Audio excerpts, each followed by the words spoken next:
সত্যি তো ঠিক বলছিস তো? লুক যেমন তেমনি কোয়ালিটি কেমন লেগেছে? হেভি মজা আছে না? সিটটাও খুব ভালো, ম্যাট ফিনিশ আছে তাই না? স্পিড ভালো আছে, মানে সহজে তো পেট্রোল গাড়ি ছাড়া ইলেকট্রিক বলে মানে বোঝাই মুশকিল আছে। পার একটু অসুবিধা হচ্ছে না? আর এরকম পেছনটাও খুব সুন্দর গাড়িটা। নিলে কি পারপাসে বলো?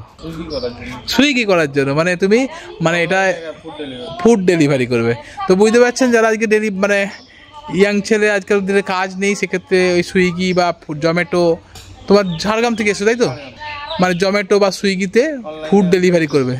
তো সেক্ষেত্রে তুমি চয়েস করলে যে ইলেকট্রিক গাড়ি নিয়ে অলরেডি করছিলে নাকি? অলরেডি করছো, তাতে আরেকটা দরকার পড়েছে।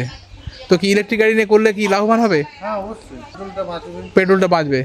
হ্যাঁ, তো বুঝতে পারছেন যারা সুইগি জোম্যাটোতে কাজ করতে চাইছেন, ব্যাটারি গাড়ি নিয়েও কিন্তু কাজ করতে পারেন এবং তাতে বেনিফিট হবে, কি ঠিক না?